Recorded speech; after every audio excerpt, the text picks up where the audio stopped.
guys, good morning. Eto guys, nagpapalambot ako ng putok-batok habang naglalaba ako mga guys. Ayan. Kompleto na yan guys ha, Ricardo.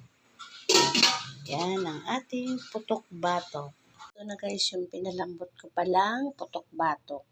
Ang gagawin ko guys kasi pag nagaano ko nito buo siya, ganito na siya, napa-slice ko na.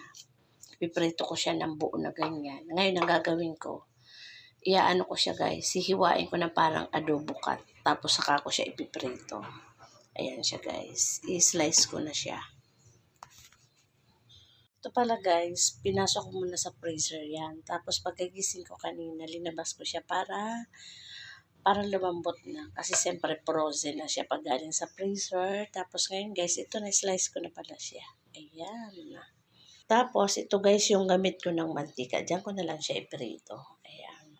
Okay, so nilagay ko rin, puputukan kasi yan guys. Ayan o. Ay! Yung una kong sinala. Ayan siya o.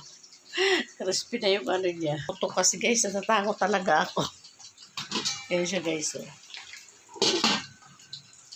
Ito na guys. Tapos na yung aking putok-batok. Ang ipapartner ko guys, itong talong na iihawin. Pero ano ko, ayan guys, biniak ko yan siya guys, lahat ito. Biniak ko lahat yan guys para makita ko kung may uod siya.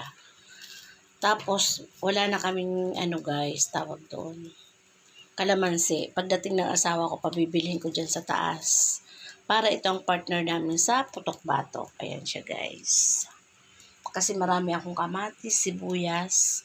Yun ang iaano ko guys. Kalamansi ang wala ko guys. Kaya pagdating niya, pabilhin ko dyan sa taas. Alam nyo guys, nakapagpapak na akong dalawa dyan. Sinausaw ko dito sa gawa kong suka. Nahiwa ko na yung bawang, sibuyas, kamatis guys. Ang sibuyas niya nandyan sa loob. Ayan, 2 malaki yan. Saka 5 kamatis na malalaki yan guys. Ito na balatang ko na siya. Nagpabili na ako guys ng kalamansi. Pipigaan ko na siya. So guys, nilagyan ko to ng patis at saka paminta. Ayan o. Pahalo-haloin ko na siya guys. Ito na siya guys. O, ayan, ang sarap nito guys. Ang dami kalamansi nilagay ko.